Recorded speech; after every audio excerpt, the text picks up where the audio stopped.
2025년 9월 대한민국 방송계의 전무후무한 사건이 예고되었다.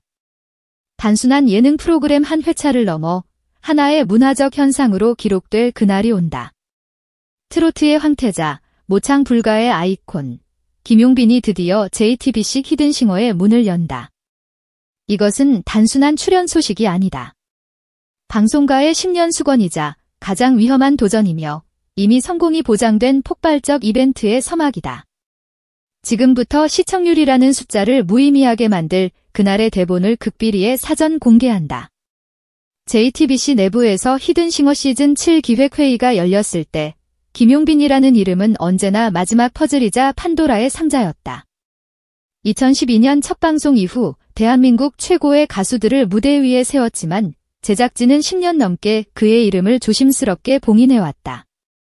이유는 단 하나, 그리고 너무나도 명확했다. 그의 목소리는 단순한 모창의 영역을 벗어나 있었기 때문이다. 내부 보고서에는 이런 문구가 적혀 있었다. 김용빈의 목소리는 성대 구조의 문제가 아닌 그의 삶과 감정이 겹겹이 쌓인 지층과 같다. 이를 흉내내는 것은 피카소의 붓터치를 재현하려는 것과 같은 무모한 도전이다. 즉, 모창이라는 게임의 전제 자체를 뿌리부터 흔들 수 있다는 치명적인 우려였다. 실패한 모창은 프로그램의 재미를 반감시키지만 완벽한 원본은 게임을 성립조차 시키지 못할 수 있다. 하지만 시대가 변했다.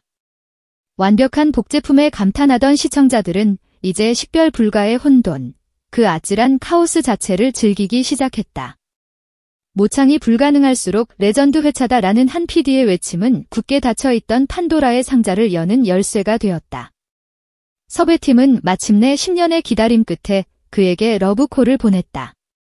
서울숲을 달리던 그의 귀에 꽂힌 것은 영어 강의가 아닌 방송가의 지각 변동을 알리는 운명적 제안이었다.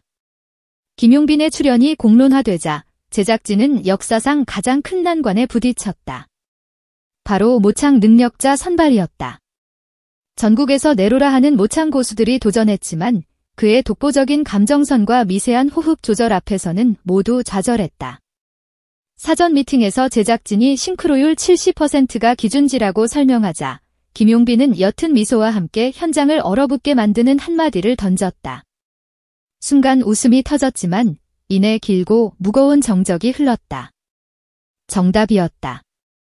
원본이 일부러 힘을 빼는 것은 기획 의도에 대한 배신이자 쇼에 대한 기만이다. 결국 제작진은 히든싱어 10년 역사를 뒤흔드는 변칙을 감행했다. 그들은 새로운 규칙, 오직 김용빈 편만을 위한 룰을 만들었다. 즉, 비브라토의 길이, 음의 높낮이가 0.1% 틀려도 괜찮다. 그러나 노래에 녹아든 감정이 뜨거운 물에서 차가운 물로 다시 미지근한 국물로 흐를 때 원곡자와 동일한 체온을 유지하는지가 유일한 심사 기준이 되었다. 이것은 모창 예능이 아니라 감정이입의 깊이를 측정하는 심리 실험에 가까웠다. 녹화 당일 상암 DMC 앞은 8월 말에 열대야를 집어삼킬 듯한 열기로 가득 찼다. 300명의 방청객, 그리고 그들의 손에 들린 수백 개의 플래시는 어떤 조명보다도 밝게 빛났다. 왕자님 비밀 폭주 오늘 밤 폭발, 용빈아 올 거면 우리가 먼저 온다 같은 슬로건들은 단순한 팬심을 넘어 곧 펼쳐질 전쟁에 대한 비장한 각오처럼 보였다. 드레싱룸에 들어선 김용빈은 백스테이지 스피커에서 흘러나오는 자신의 라이브 음원을 듣고 잠시 걸음을 멈췄다. 팬들 사이에서 전설처럼 떠도는 과거의 라이브였다. 얼핏 들으면 완벽한 자신의 목소리. 하지만 그의 귀에는 모든 것이 달랐다. 0.1초 빠른 호흡, 미세하게 다른 단어 끝 처리, 공기의 함유량. 그는 내 귀에 구멍이 뚫려 있나 라며씩 웃었다. 그 미소는 자신감의 표현이자 곧 무대에서 모든 것을 증명하겠다는 선전포고였다. 마이크 테스트를 위해 무대에 선 그는 기술팀을 향해 나지막이 요청했다. 기술팀, 하이미드, 주파수 2만 내려주세요. 어제보다 1% 더 맑아진 자신의 성대 컨디션에 맞춰 최적의 사운드를 직접 설계하는 프로페셔널함. 이틀간 탄산음료를 끊고 생강차만 마셨다는 그의 목은 완벽한 악기 그 자체였다. 원형 문짝이 철커덕 내려앉고 운명의 3라운드가 시작되었다. 곡은 그의 대표곡 저제는 그대, 오늘도 그대. 전주가 흐르고 7개의 문이 동시에 열리는 순간 스튜디오는 거대한 충격에 휩싸였다. 방청객들의 무게 중심이 일제히 흔들리며 객석 전체가 거대한 파도처럼 출렁였다. 어느 쪽이 진짜인지 구분하지 못한 관객들이 자리에서 반쯤 일어섰다 주저앉기를 반복했다. 4번문에서 그대라는 한 사람 때문에 라며 치고 나왔고 2번문이 허스키한 두성으로 내 하루는 다시 숨을 쉰다를 받았다. 모두가 김용빈이었다. 그리고 마침내 6번문. 진짜 김용빈은 모두의 예상을 깨고 정통 꺾기를 유보한 채 숨을 죽이듯 목소리를 낮췄다. 자신의 가장 강력한 무기를 숨기고 모창 능력자들 사이로 완벽하게 스며드는 전술을 택한 것이다. 관객석은 그야말로 카오스였다. 감정선은 확실히 김용빈인데 비브라토가 약해. 가짜인가? 아니야. 저게 진짜 고수의 속임수야. 윤관영 음악 감독마저 헤드폰을 고쳤으며 디건 원본이 문제를 내는 수준인데 라며 혀를 내둘렀다. 투표 결과는 7대3. 하지만 그 누구도 6번문에 표가 집중되었으리라 확신하지 못했다. 원본 가수는 과연 몇 번일까요? 전현무의 외침 끝에 6번문이 열리고 손등으로 흐르는 감정을 닦아내는 김용빈이 모습을 드러내자 객석은 환호와 안도, 그리고 울음이 뒤섞인 포효로 폭발했다. 제가 제 자신을 들으면서도 헷갈렸어요. 그는 모창 능력자들에게 다가가 꽃다발의 절반을 건넸다. 경쟁이 아닌 공존, 승리가 아닌 공유.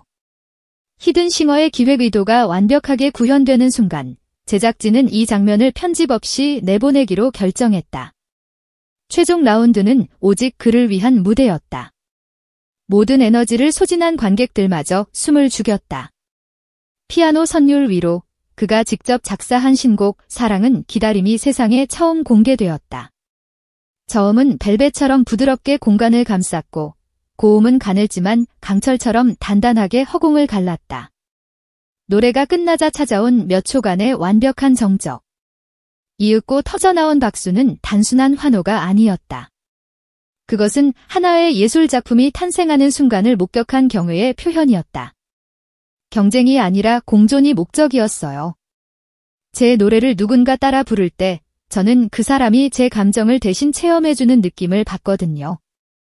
그의 말처럼 그날의 무대는 승자와 패자를 가르는 서바이벌이 아니었다. 하나의 감정을 중심으로 모두가 연결되는 거대한 공동체적 체험이었다. 방송 예정일이 9월 셋째 주 금요일로 확정되자 팬덤 사랑비는 즉각 전국 동시 본방사수 프로젝트에 돌입했다. SNS는 샵사인 히든싱어용빈 편 본방사수 해시태그로 뒤덮였고 데이터 분석 업체는 방송 전 바이럴 지수만으로도 시청률 8%의 효과를 예측했다. 9월, 그의 이름으로 새 곡의 음원이 차트를 폭격할 것이다.